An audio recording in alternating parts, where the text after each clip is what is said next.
Bismillahirrahmanirrahim. Assalamualaikum warahmatullahi wabarakatuh.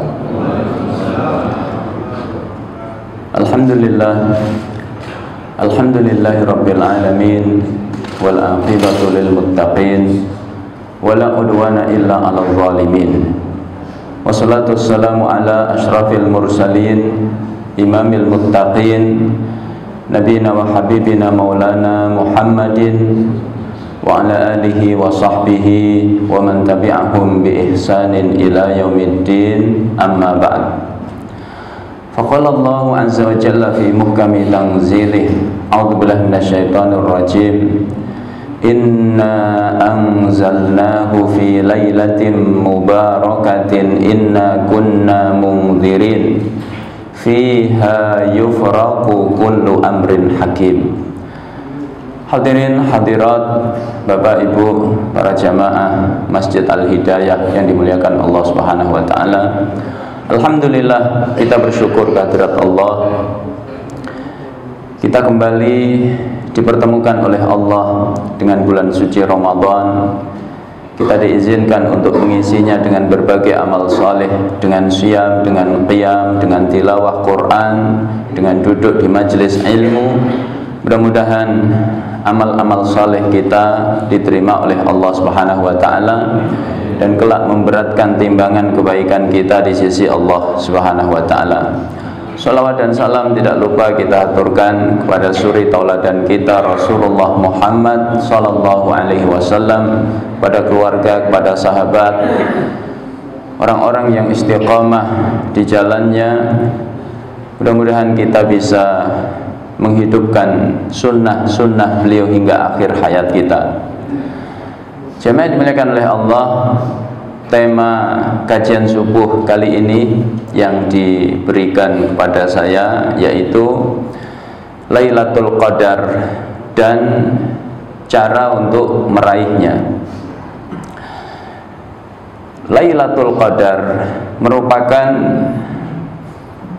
malam yang terbaik yang dinanti-nantikan oleh orang yang beriman. Rasulullah sallallahu alaihi wasallam hari itu menceritakan kepada para sahabat tentang Bani Israel, bahwa mereka ada yang diberi umur panjang oleh Allah sehingga mereka berjihad itu 500 tahun lamanya. Maka para sahabat kemudian cemburu dengan umur panjang yang dimiliki oleh umat terdahulu, karena dengan umur panjang itu mereka bisa beribadah kepada Allah secara maksimal. Jadi kecemburuan para sahabat bukan soal duniawi, tapi soal akhirat, soal ibadah. Maka kita cemburu itu soal ibadah. Ini Pak Ketua DKM sudah khatam 2 kali, saya setengah pun belum. Maka cemburu. Ini cemburu yang baik. Maka Allah turunkan surat Al-Qadar dalam rangka menjawab kegundahan hati para sahabat. Inna anzalnahu fi lailatul qadr. Sesungguhnya kami telah turunkan Al-Quran di malam Al-Qadar, yaitu diturunkan dari Lauhul Mahfuz ke Baitul Izzah di langit dunia, secara sekaligus. Kemudian baru dari Baitul Izzah diturunkan kepada Rasulullah SAW melalui malaikat Jibril secara berangsur-angsur selama 23 tahun. 13 tahun periode Makkah, 10 tahun periode Madinah. Jadi apa yang membuat Lailatul Qadar ini istimewa? Karena Allah turunkan di dalamnya Al-Quran. Maka segala yang berkaitan dengan Quran itu istimewa. bulan yang Allah turunkan di dalamnya Al-Quran, yaitu bulan Ramadan istimewa. Kemudian malaikat yang menjadi perantara turunnya Quran, malaikat Jibril, menjadi malaikat yang paling mulia. Maka kalau kita ingin mulia di mata Allah, ya, kuncinya satu, jangan jauh dari Quran. Wabil khusus di bulan Ramadan ini syahrul Quran. Salafun salih mengistimewakan Ramadan itu dengan Quran. Generasi tabi'in, coba kita lihat, ya, generasi terbaik setelah sahabat. Bagaimana Imam Qatadah di luar Ramadan biasanya khatam Quran sepekan sekali. Begitu Ramadan, maka 3 hari sekali khatam Quran. Begitu masuk Ashrul Awakhir, di saat sebagian kita sudah mulai bosan, sudah mulai lelah, mulai futur, maka masjid mengalami kemajuan shaf. Tapi Masjid Al-Hidayah insya Allah tidak. Yang ramai mall, yang ramai restoran, orang sibuk iftar jama'i.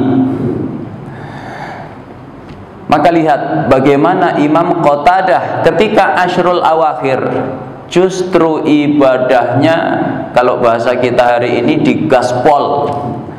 Maka beliau khatam Quran setiap hari.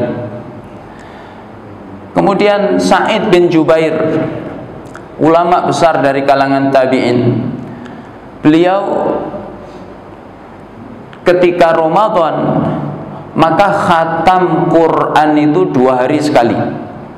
Jadi selama Ramadan berapa kali, Pak? 15 kali. Kemudian ada khalifah dari dinasti Bani Umayyah, yaitu Walid bin Abdul Malik. Beliau di luar Ramadan khatam Quran 3 hari sekali, padahal khalifah. Kesibukannya luar biasa. Beliau kepala negara. Di bulan Ramadan beliau khatam Quran itu 17 kali. Sekarang kita mundur ke belakang. Bagaimana ulama-ulama mazhab kalau di bulan Ramadan? Imam Abu Hanifah, ya, yang mazhabnya disebut mazhab Hanafi. Nama aslinya Nu'man bin Thabit. Beliau lahir tahun 80, wafat tahun 150. Ini mazhab tertua. Ketika Ramadan beliau sehari khatam Quran 2 kali. Jadi selama Ramadan berapa kali, Pak? 60 kali. Mazhab kedua, mazhab Maliki. Pendirinya namanya Imam Malik bin Anas. Ulamanya negeri hijrah Madinah Al-Munawwarah. Disebutkan oleh Al-Imam Ibnu Rajab Al-Hambali, salah seorang ulama besar dalam mazhab Hambali. Kata beliau, qala Ibnu Abdil Hakam, Ibnu Abdil Hakam bercerita, wa kana Malik bin Anas yafirru min majlisihi wa mujalasatin nas liyuqbila alal Quran. Adalah Imam Malik kalau Ramadan menutup majelisnya, beliau punya majelis hadis rutin setiap hari di Masjid Nabawi. Itu kalau Ramadan ditutup. Padahal kajian hadis penting apa tidak, Pak? Apalagi dilakukan di Masjid Nabawi, pahalanya kecil apa besar? Besar. Oleh beliau ditutup dan beliau menghindari ketemu manusia. Liyuqbila alal Quran, dalam rangka menyibukkan diri dengan Quran. Kemudian muridnya, ya, Al-Imam Asy-Syafi'i. Ini mazhab ketiga, Muhammad bin Idris Asy-Syafi'i. Mazhabnya disebut mazhab Syafi'i, yang hari ini dianut mayoritas kaum muslimin di dunia.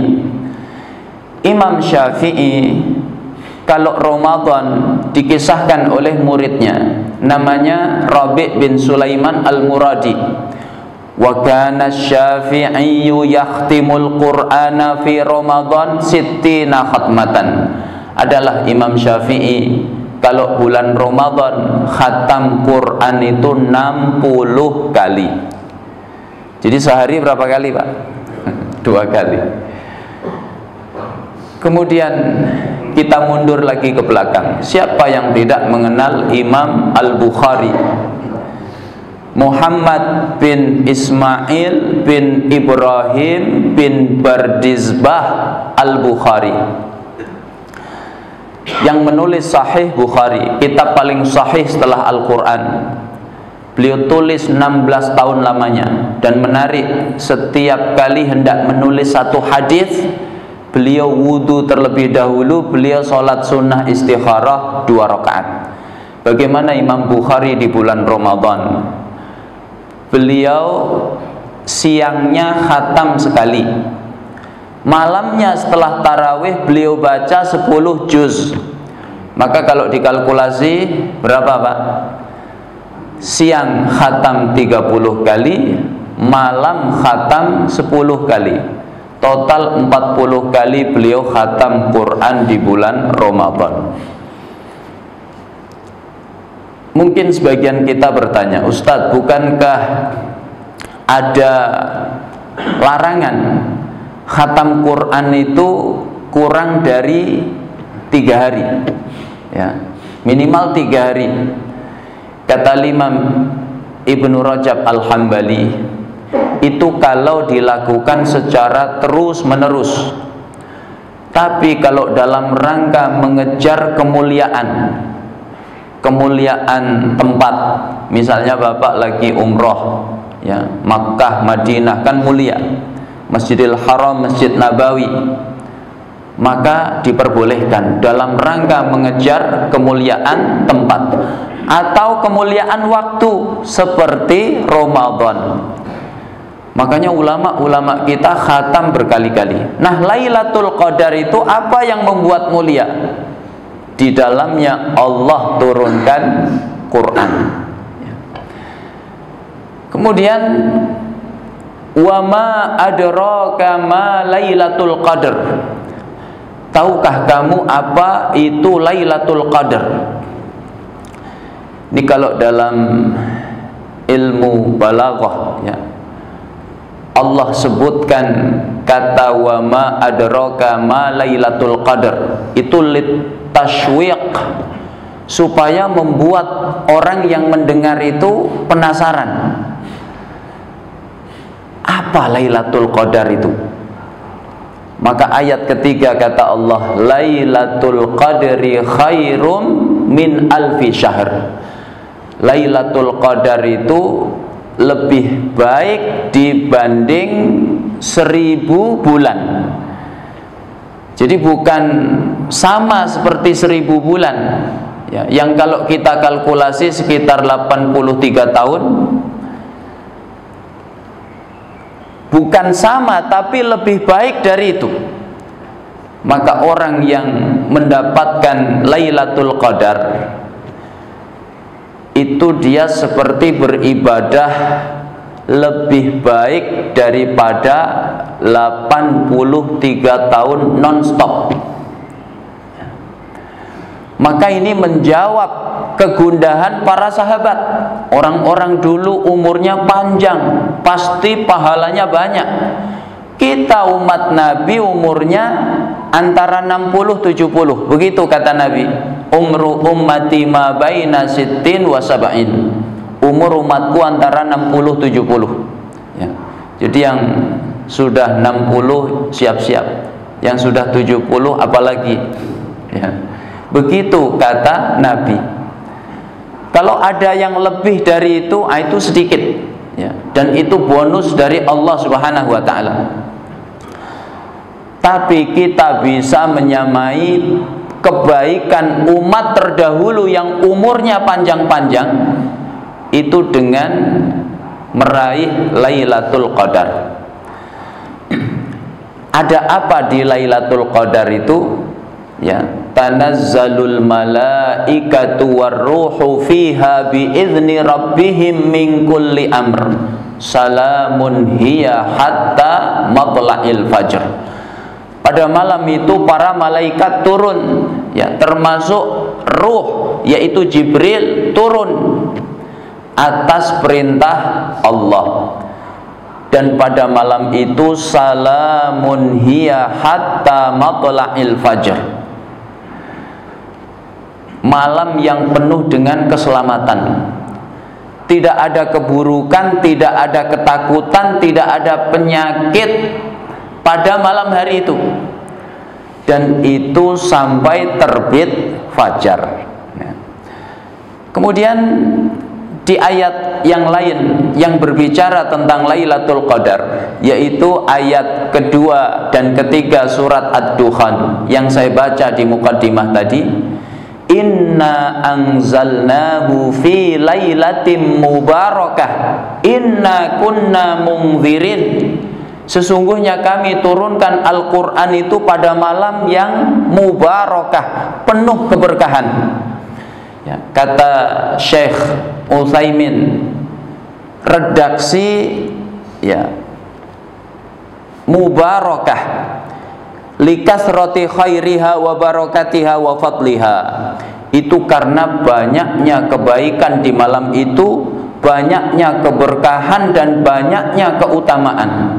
Maka sampai Allah meredaksikan dengan Lailatin Mubarakah, malam yang penuh dengan keberkahan. Inna kunna munzirin, sungguh kami adalah pemberi peringatan.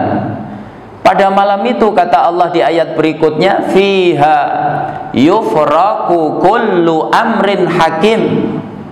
Allah putuskan segala perkara yang penuh dengan kebijaksanaan. Dalam tafsirnya dijelaskan, pada malam itu takdir Allah yang sifatnya khusus, ya, yang berkenaan dengan nasib manusia setahun itu ditentukan oleh Allah di Lailatul Qadar. Maka siapa yang ingin mendapatkan kebaikan dalam kehidupannya, kebaikan rezeki, kebaikan karir, ya, jabatan, kebaikan jodoh, termasuk kebaikan keturunan, ya, kebaikan keluarga, mintalah kepada Allah wabil khusus di malam Lailatul Qadar. Karena pada malam itu takdir yang sifatnya khusus selama 1 tahun ditentukan oleh Allah Subhanahu wa ta'ala. Makanya ini penting, ya. Nah, jamaah yang dimuliakan oleh Allah, Al-Imam Ibnul Jauzi menjelaskan kenapa disebut Lailatul Qadar. Ya, ada 5 pendapat kata beliau. Pertama, annaha lailatun azimah, karena ini malam yang agung, ya, maka disebut Lailatul Qadar. Kedua, kata beliau, annahu, ya, ad-dayqu, malam yang sempit. Kenapa sempit? Ya, hiya lailatun tadhiqu fihal ardu anil malaikah alladzina yanzilun. Karena pada malam itu para malaikat turun sehingga bumi ini terasa sempit, ya. Malaikat itu nggak seperti manusia, ya. Makanya ketika Nabi melihat Jibril dalam wujud aslinya, Nabi takut apa tidak? Takut. Sayapnya memenuhi ujung barat hingga ujung timur. Ini baru Jibril, ya. Maka bayangkan malam Lailatul Qadar seluruh malaikat turun. Kemudian malaikat ketika turun itu membawa keberkahan, membawa kebaikan, ya. Beda dengan turunnya itu membawa bencana, membawa keburukan. maka kita diperintahkan untuk melakukan amal yang membuat malaikat itu turun, dan kita diperintahkan menjauhi amal yang membuat setan itu hadir di tengah-tengah kita, ya. Makanya disebutkan ketika Abu Bakar As-Siddiq dicaci maki, Abu Bakar diam, Nabi tersenyum. Tapi setelah itu Abu Bakar hilang kesabaran, Abu Bakar balas. Setelah itu Nabi pergi, ya. Abu Bakar bertanya, "Ya Rasul, aku dihina, aku diam, engkau malah tersenyum. Aku balas, engkau malah pergi." Kata Nabi, "Wahai Abu Bakar, saat kamu diam, sabar, aku lihat para malaikat turun mendoakan kebaikan atasmu. Saat kamu balas, para malaikat pergi, lalu datanglah setan. Aku tidak mau semajlis dengan setan." Ya. Maka ini rahasia, ya, di balik puasa, yaitu apa, Pak? Pelajaran tentang sabar, ya. Sabar. Puasa itu kenapa pahalanya besar? Para ulama menjelaskan karena dalam puasa itu ada kesabaran. Innama yuwaffas sabiruna ajrahum bighairi hisab. Dalam surat Az-Zumar ayat yang ke-10, ya. Sesungguhnya hanyalah orang yang bersabar Allah beri pahala yang tidak terbatas. Bahkan dalam puasa tidak cuma satu kesabaran, tapi 3 sekaligus. Sabar atas ketaatan, sabar meninggalkan maksiat, yang ketiga sabar terhadap takdir, ya. Makanya pahalanya besar, ya. Kemudian yang ketiga, kata Ibnul Jauzi, kenapa disebut Lailatul Qadar? Annal qadra, ya, al-hukmu kanal asya'u tuqaddaru fiha. Ya, qadar itu maksudnya adalah ketetapan. Malam itu Allah menetapkan takdir manusia selama setahun. Makanya disebut Lailatul Qadar. Yang keempat, kenapa disebut Lailatul Qadar? Ya, ini menarik. Anna man lam yakun lahu qadrun sara bi mura'atiha dza qadrin. Orang yang enggak punya kemuliaan, enggak punya kedudukan, tapi kalau malam itu mendapatkan Lailatul Qadar, dia menjadi manusia yang memiliki kedudukan, ya. Jadi Bapak kalau ingin mulia, tidak cuma di mata manusia tapi juga di mata Allah, cari Lailatul Qadar. Kemudian yang kelima, li'annahu nazala fiha kitabun dzu qadrin wa yanzilu fiha rahmatun dzatu qadrin wa malaikatun dzu qadrin. Ya, karena pada malam itu Allah turunkan kitab yang memiliki kemuliaan, yaitu Quran. Allah turunkan rahmat yang penuh kemuliaan dan para malaikat yang juga memiliki kemuliaan. Makanya disebut Lailatul Qadar. Nah, jamaah yang dimuliakan oleh Allah, setelah kita faham Lailatul Qadar itu seperti apa saja keutamaannya, ya. Pertama, karena Allah turunkan Quran. Kedua, karena malam itu malam yang penuh dengan keberkahan dan rahmat. Jadi malam Lailatul Qadar itu keberkahannya besar, ya. Barokah itu maknanya bertambahnya kebaikan. Maka kita kalau beribadah bertepatan dengan Lailatul Qadar, pahalanya dilipat gandakan oleh Allah Subhanahu wa taala. Ini barokah. Bapak pas Lailatul Qadar, pas i'tikaf di Masjid Al-Hidayah, pas baca Quran, pas tahajud, pas infak sedekah, maka seluruh amal kita dilipat gandakan pahalanya oleh Allah Subhanahu wa taala.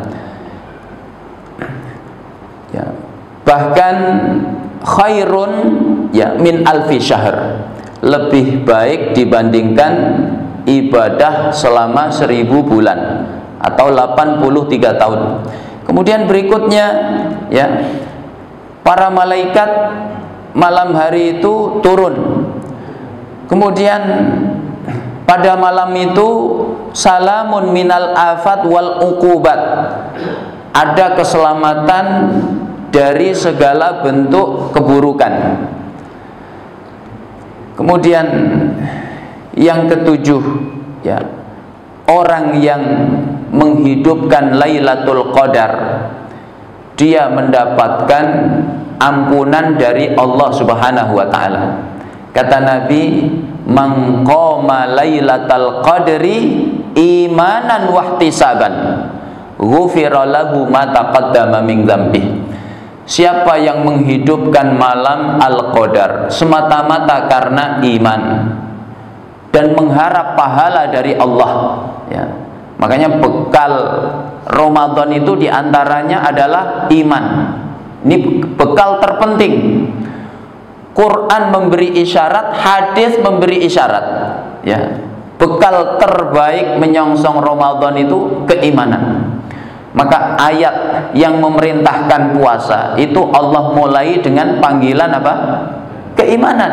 Ya ayyuhalladzina amanu, hai orang-orang yang beriman. Allah tidak memanggil hei manusia, hei hamba-hambaku, tapi Allah panggil dengan panggilan keimanan. Hadisnya juga seperti itu. Ada 3 hadis mirip-mirip ya. Man shoma Ramadan imanan wahtisaban, ghufira lahu ma taqaddama min dzambih. Kedua, man qama Ramadan imanan wahtisaban, ghufira lahu ma taqaddama min dzambih. Yang ketiga, man qama Lailatul Qadri imanan wahtisaban, ghufira lahu ma taqaddama min dzambih.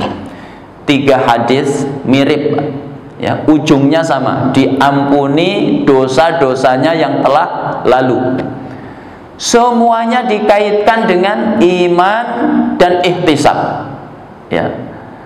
Siapa yang puasa Ramadan karena iman dan mengharap pahala, siapa yang menghidupkan malam Ramadan karena iman dan mengharap pahala, siapa yang menghidupkan Lailatul Qadar karena iman dan mengharap pahala dari Allah, maka ujungnya sama, diampuni dosa-dosanya yang telah lalu. Jadi orang yang berhasil meraih keberkahan Ramadan berupa maghfirah, ampunan, itu yang memiliki spirit keimanan yang besar ya. Dan ampunan Allah itu nikmat yang mahal, yang dinanti-nantikan oleh manusia-manusia terbaik. Para nabi, para rasul itu selalu mengharap ampunannya Allah. Maka kebiasaan para nabi itu istighfar. Termasuk nabi kita Muhammad sallallahu alaihi wasallam, dalam sehari ya beliau beristighfar lebih dari 100 kali. Begitu disebutkan dalam hadis riwayat Imam Muslim. Maka Nabi itu rata-rata punya istighfar. Nabi Adam, Rabbana dzalamna anfusana wa illam taghfir lana wa tarhamna lanakunanna minal khasirin. Nabi Nuh, Rabbi ghfirli wa li walidayya wa liman dakhala baitiya mu'mina walil mu'minina wal mu'minat. Nabi Musa, Rabbi inni dzalamtu nafsi faghfirli. Nabi Yunus, Bapak Ibu hafal semuanya, La ilaha illa anta subhanaka inni kuntu minadz zalimin. Hingga Nabi kita Muhammad mengajarkan sayyidul istighfar, Allahumma anta rabbi la ilaha illa anta khalaqtani wa ana abduka wa ana ala ahdika wa wa'dika mastata'tu a'udzubika min syarri ma sana'tu abu'u laka bi ni'matika alayya wa abu'u bi dzambi faghfirli fa innahu la yaghfiru dzunuba illa anta.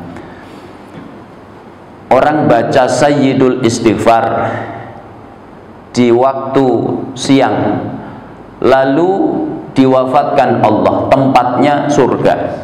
orang baca sayyidul istighfar di malam hari lalu diwafatkan Allah, maka tempatnya surga. Maka Bapak Ibu rutinkan membaca sayyidul istighfar ya. Nah, kita bisa meraih itu kalau memiliki spirit keimanan. Tapi sebaliknya ya, sama-sama puasa, sama-sama qiyam tanpa diiringi spirit keimanan yang besar,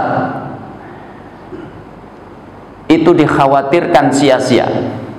Kata Nabi, kam min shaimin laisa lahu min siyamihi illal ju' wal 'atsh. Betapa banyak orang puasa tapi tidak meraih apa-apa dari puasanya kecuali lapar dahaga. Wa kam min qaimin laisa lahu min qiyamihi illas sahar. Betapa banyak orang qiyam tapi enggak meraih apa-apa dari qiyamnya kecuali hanya lelah begadang saja ya. Jadi sama-sama puasa, sama-sama qiyamul lail. Yang pertama tadi dapat maghfirah, yang kedua ini cuma dapat lelah saja ya. Nah, ini pentingnya kita selalu menguatkan spirit keimanan kita di bulan Ramadan. Orang yang bisa maksimal ibadah di bulan Ramadan itu yang punya spirit keimanan yang besar. Kemudian jamaah dimuliakan oleh Allah, setelah kita tahu keutamaannya ya, kapan sih Lailatul Qadar itu ya?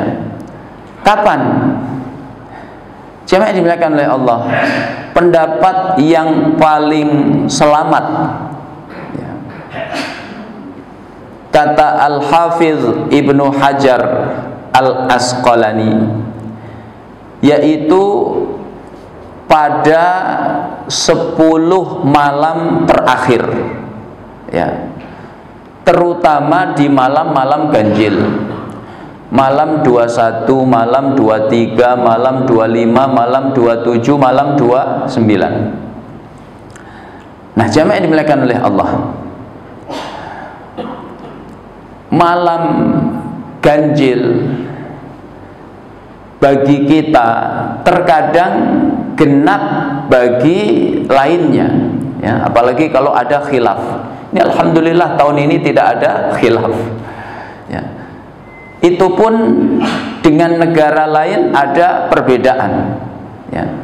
Nah, makanya yang paling afdal adalah mengisi 10 malam terakhir dengan ibadah yang maksimal kalau ingin dapat Lailatul Qadar. Nggak usah pilih-pilih ya, kalau malam ganjil i'tikaf, kalau nggak malam ganjil nonton TV. Kalau ingin dapat Lailatul Qadar, 10 malam terakhir hidupkan ya. Karena ganjil bagi kita belum tentu ganjil bagi orang lain ya. Belum lagi sebagian ulama itu mengatakan ya, menghitung dari sisa malam. Jadi bukan dari awal tapi dari sisanya, karena sebagian hadis mengatakan begitu ya. Misalnya malam 21 itu ganjil, kalau dihitung dari belakang bisa jadi genap ya. Nah, makanya yang lebih selamat adalah menghidupkan 10 malam ya. Kata Imam Ibnu Hajar begini, arjahul aqwali innaha fil witri minal ashril akhir wa annaha tantaqil ya.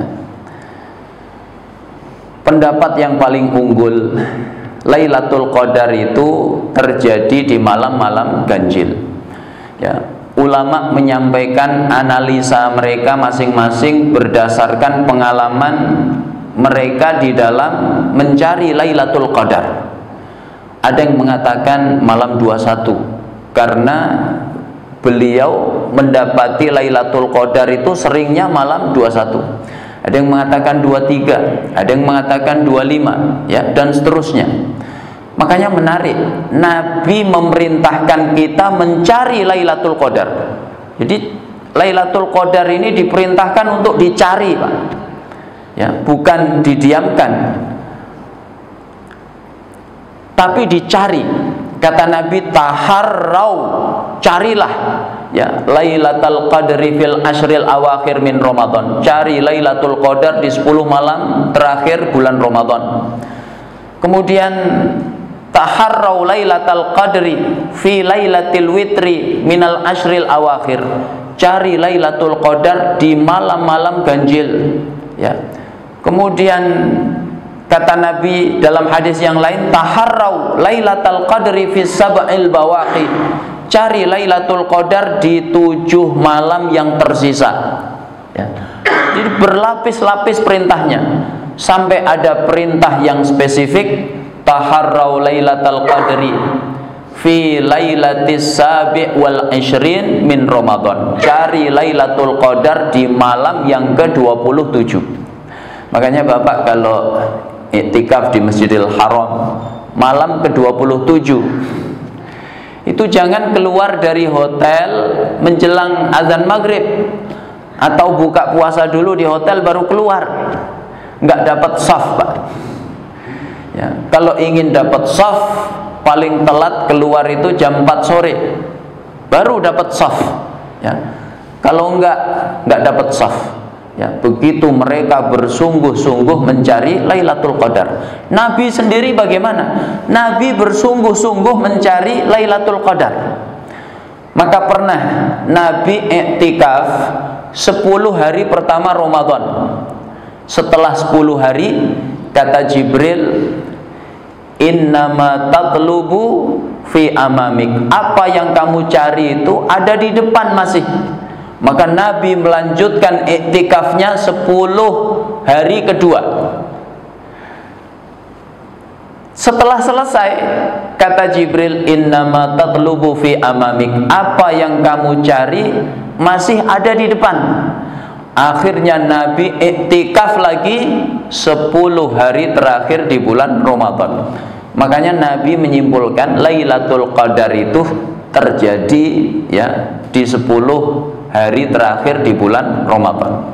Ada satu ya riwayat Nabi itu hendak menyampaikan tentang Lailatul Qadar, ya, karena Nabi bermimpi. Jadi Lailatul Qadar itu terjadi malam sekian. Nabi ingin menyampaikan itu kepada para sahabat. Tiba-tiba ada 2 orang ribut-ribut berkelahi, berdebat, ya. Maka Nabi mendamaikan mereka. Akhirnya Nabi lupa, tadi aku hendak menyampaikan kepada kalian tentang Lailatul Qadar.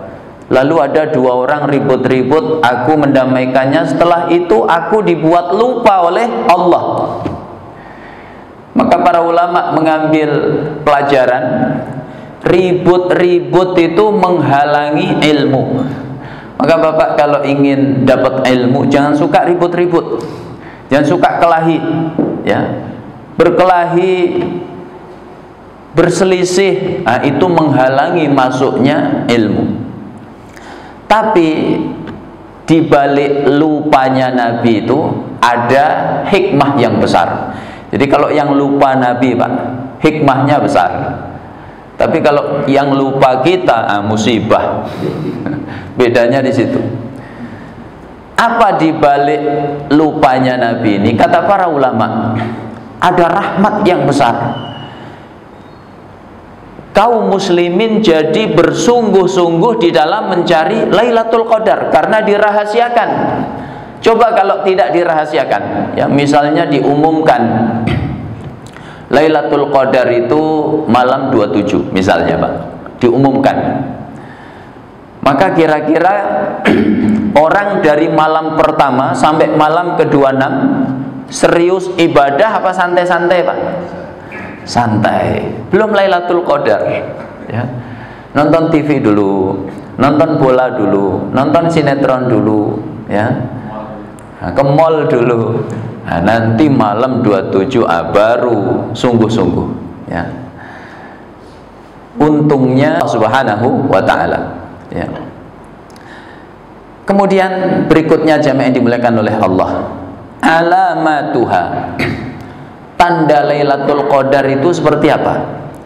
Pertama, ayyakunal jawwu mu'tadilan warrihu sakinatan, cuaca itu sedang, ya. Sedang itu bagaimana? Ya tidak terlalu panas, tidak terlalu dingin. Kemudian angin itu tenang, nggak ribut, ya. Fa'an ibni Abbas qala qala Rasulullah sallallahu alaihi wasallam, Ibnu Abbas berkata, Rasulullah bersabda, Lailatul Qadri lailatun samhatun talqatun la harata wala baridata, ya. Tusbihu syamsu sabihataha dha'ifatan hamra. Lailatul Qadar itu malam yang mudah, malam yang tenang, tidak ada, ya, tidak terlalu panas, tidak terlalu dingin. Matahari di pagi hari sinarnya redup dan mataharinya kemerah-merahan. Tapi terkadang kita tahu tanda ini sudah terlambat. Begitu pagi hari, Masya Allah, ini sinarnya redup, tidak terik. Ini Lailatul Qadar, tapi sayang sudah lewat, Pak, ya. Makanya jangan bersandar pada tanda, ya, tapi bersandarlah pada keimanan. Pokoknya spirit keimanannya ditingkatkan terus, ibadahnya ditingkatkan. Jangan sibuk menganalisa tanda, ya. Keluar rumah lihat langit, ini kayaknya belum Lailatul Qadar. Ya, jangan. Yang kedua, at-tuma'ninatu was-sakinah allati tanzilu bihal malaikah. Ada suasana ketentraman, ketenangan, efek turunnya para malaikat. Jadi hawanya Lailatul Qadar itu beda dengan malam-malam lainnya, ya. Barangkali malam yang lain itu nggak tenang, bising, ya, ibadah kurang khusyuk. Tapi kalau Lailatul Qadar, Masya Allah, penuh ketenangan, penuh kekhusyukan. Fayuhissul insanu bituma'ninatil qalb, maka manusia merasakan ketentraman hati. Wa yajidu min syirahis sadri wa ladzatil ibadah fi hadhihi lailah ma la yajiduhu fi ghairi. Ya, manusia merasakan ketenangan hati, kelapangan jiwa, kelezatan ibadah yang dia tidak merasakannya pada malam lainnya, ya. Ini hanya bisa dirasakan oleh yang biasa ibadah. Beda malam ini, karena biasa ibadah. Kalau nggak pernah ibadah, ya sama aja dari malam pertama sampai malam terakhir. Kemudian yang ketiga, qad yarahal insan fi manamihi kama hasala li ba'dis sahabah.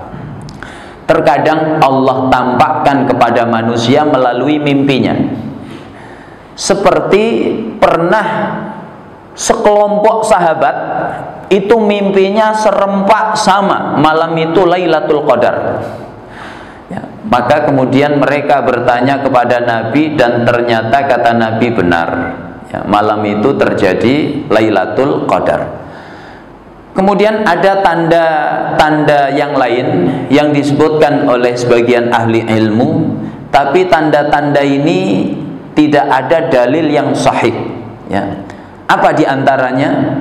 Annal asjar tasqutu hatta tasilal arda thumma ta'udu ila awda'iha, ya. Pohon itu menggugurkan daunnya, jatuh ke tanah, setelah itu naik lagi balik ke tempatnya. tapi ini tidak ada dalil sahih, ya. Yang kedua, annama al-bahri lailatuha, ya, yusbihu udban. Air laut itu ketika Lailatul Qadar maka berubah jadi tawar. Ini juga tidak ada dalil yang sahih. Kemudian yang ketiga, annal kilaba la tanbahu fiha, ya, anjing-anjing itu tidak menggonggong malam itu. Ini juga tidak ada dalilnya. Kemudian annal malaikah tanazzalu wa tusallimu alal muslimin. Malaikat menyampaikan salam kepada kaum muslimin. Ini juga tidak ada dalilnya, ya. Terakhir, jamaah yang dimuliakan oleh Allah, bagaimana kita menghidupkan Lailatul Qadar, ya. Nabi memberikan keteladanan. Kalau 10 malam terakhir itu bagaimana, ya? Karena Rasulullah sallallahu alaihi wasallam, disebutkan oleh Aisyah, adalah Nabi idza dakhalal ashral awakhir min Ramadan, kalau masuk 10 hari terakhir Ramadan, syadda mi'zarahu, mengencangkan ikat pinggangnya, ya. Ini kinayah, kiasan, ya, dari apa? Meninggalkan hubungan suami istri, sekalipun hukumnya mubah. Uhilla lakum lailatas siyamir rafatsu ila nisaikum. Hubungan suami istri mubah di malam-malam Ramadan, termasuk asyrul awakhir. Tapi Nabi meninggalkan, ya. Jadi nggak setiap yang mubah itu harus dikerjakan. Terkadang untuk mengejar keutamaan, yang mubah pun ditinggal. Maka kalau ingin dapat Lailatul Qadar, 10 malam itu libur dulu. Apa rahasianya, Pak? Bapak kalau habis hubungan itu biasanya mata terang apa redup, Pak? Ya, mata redup, baru dipakai buka mushaf sudah merem-melek, ya. Baca satu ayat tinggal meremnya, habis meleknya. Maka nggak maksimal beribadah. Makanya Nabi 10 malam itu tidak hubungan, ya. Wa ayqadha ahlahu, Nabi bangunkan istri-istrinya. Istri Nabi itu banyak, Pak. Pelan-pelan aja, ada ibu-ibu di belakang, ya. Istri Nabi itu totalnya 13, yang hidup bersama-sama 9. Bangunin 9 istri, capek apa tidak, Pak? Capek. Ya Bapak nggak tahu, nggak ngalami. Bayangkan 9 dibangunkan semuanya. Masa kita cuma punya 1 nggak sanggup bangunin, ya. Wa ahya lailahu, Nabi hidupkan malamnya, ya. Artinya apa? Ada yang mengatakan nggak tidur sama sekali, ada yang mengatakan tidur tapi sedikit, ya. Jadi malam itu hidupkan dengan ibadah. Apa saja ibadah yang penting untuk kita kerjakan untuk mencari Lailatul Qadar? Pertama jelas iktikaf, ya. Iktikaf di masjid. Iktikaf ini sunnah Nabi yang mulia, yang hari ini ditinggalkan sebagian kaum muslimin. Makanya ulama mengatakan, ajaban liman tarokal iktikaf wa qad kana Rasulullah sallallahu alaihi wasallam ma tarokal iktikaf mundu an qadimal Madinah. Sungguh mengherankan, orang kok mudah meninggalkan iktikaf. Nabi itu sejak tiba di Madinah tidak pernah meninggalkan iktikaf, ya. Bahkan kata Aisyah, di akhir hayat Nabi, Nabi itu iktikaf nggak cuma 10 malam terakhir, tapi 20 malam terakhir Nabi iktikaf di masjid, ya. Maka orang kalau iktikaf, seluruh amaliyahnya itu bernilai pahala. Bapak kok niat iktikaf, ternyata, ya, capek sholat, capek baca Quran, ketiduran, tidur bernilai pahala. Jadi Bapak kalau iktikaf di masjid, maka insya Allah dapat Lailatul Qadar. Apa sebabnya? Ketiduran pun bernilai ibadah, ya. Kedua, al-ghuslu wat tatayyub, mandi pakai minyak wangi. Para sahabat dulu ketika menyongsong Lailatul Qadar, ya, malam yang mereka yakini insyaallah Lailatul Qadar, maka mereka habis maghrib itu mandi pakai pakaian terbaik. Seperti Tamim Ad-Dari, pakai pakaian yang terbaik, kemudian pakai minyak wangi yang terbaik, sehingga ibadah itu semangat, ya. Jangan pakai pakaian yang sudah 7 hari dipakai, sekalian besok nyuci. Jangan. Seperti kalau Bapak sholat Id, itu pakaiannya yang terbaik apa tidak, Pak? Terbaik, minyak wangi terbaik. Seperti itulah menyongsong malam Lailatul Qadar. Yang ketiga, sholat Isya berjamaah di masjid. Apa sebabnya? Karena kata Nabi, man shallal isya'a fi jama'atin faka'annama qama nisfal lail. Siapa yang sholat Isya berjamaah di masjid, dia dapat keutamaan seperti qiyamul lail setengah malam. Kemudian yang keempat, sholatut tarawih ma'al imam hatta yansarif. Sholat tarawih bersama imam sampai selesai. Jangan seperti sebagian orang, begitu diumumkan sholat witir 3 rakaat pulang. Padahal pengumumannya apa, Pak? Sholat witir, bukan pulang. Apalagi kalau kultumnya habis tarawih menjelang witir, jamaahnya setengah berkurang. Ada apa tidak, Pak? Sholat tarawih bersama imam sampai selesai, keutamaannya besar.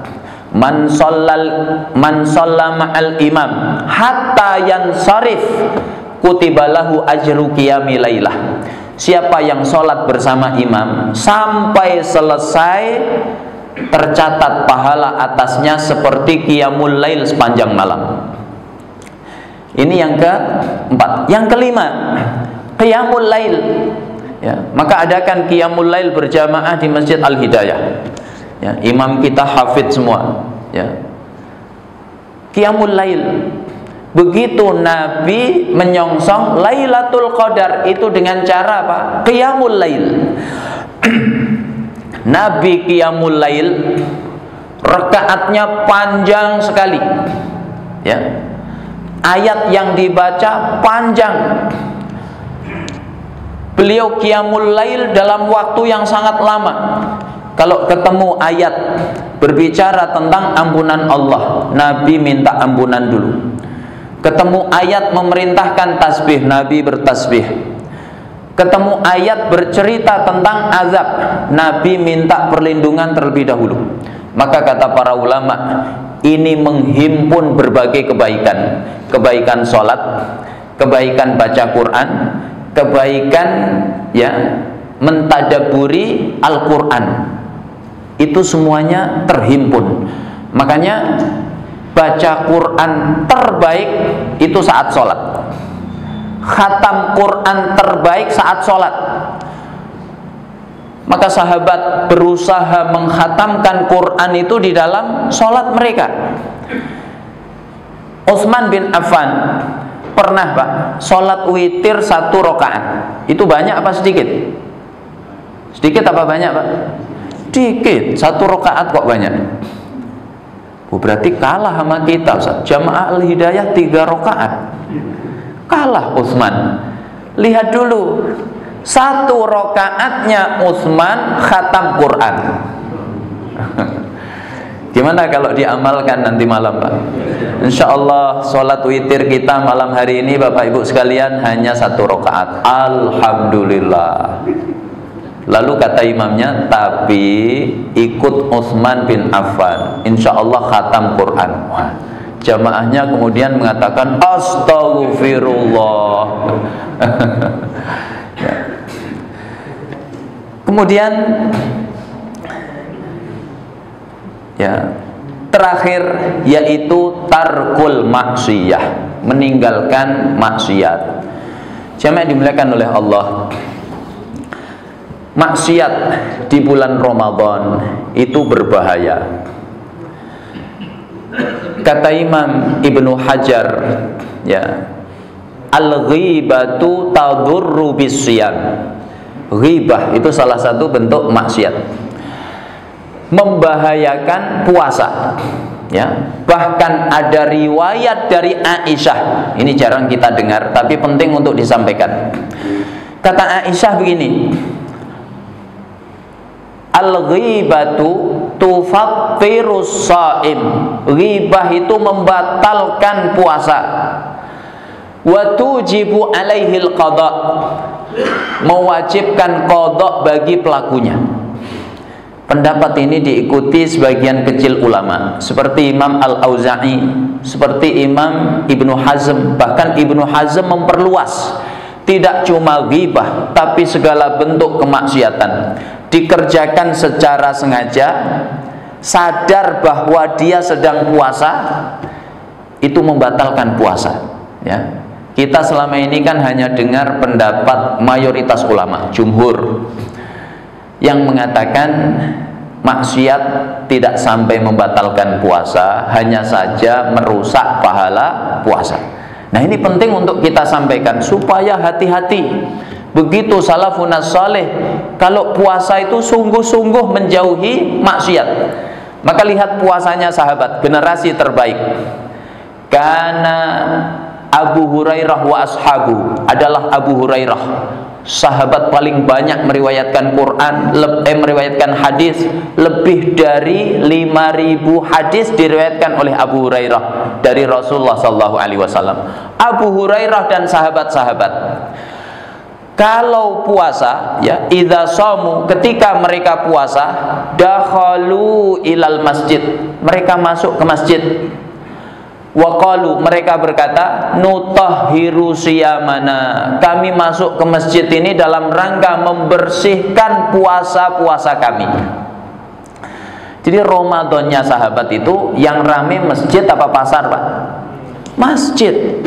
Ya, maka alhamdulillah Ramadan di Al-Hidayah ini masjid penuh. Ini seperti generasi sahabat, ya. Cuma bedanya tarawih zaman sahabat itu mulai habis isya, selesai menjelang sahur, ya. Al-Hidayah jam berapa mulai, Pak? Selesai jam berapa? Nah, di situ aja bedanya. Kalau suasananya sudah mirip ini, ya. Jadi maksiat di bulan Ramadan bahaya. Wabil khusus di malam Lailatul Qadar. Untung maksiat itu nggak ikut dilipat gandakan. Coba kalau maksiat juga dosanya dilipat gandakan. Maksiat di malam Lailatul Qadar seperti mengerjakan maksiat 1000 bulan. Tekor kita, Pak. Ini beberapa amal yang kita bisa lakukan dalam rangka mencari Lailatul Qadar. Mudah-mudahan Bapak Ibu sekalian, kita semuanya, keluarga kita, saudara-saudara kita, Allah beri pertolongan untuk meraih Lailatul Qadar. Amin ya rabbal alamin. Ini yang dapat saya sampaikan. Kalau ada yang benar semata-mata dari Allah, kalau ada yang salah ini kekhilafan saya mohon maaf yang sebesar-besarnya. Aku qouli hadza wa sallallahu ala nabiyyina Muhammad wa ala alihi wa sahbihi wasallam. Wa subhanakallahumma bihamdik asyhadu an la ilaha illa anta astaghfiruka wa atubu ilaik. Assalamualaikum warahmatullahi wabarakatuh.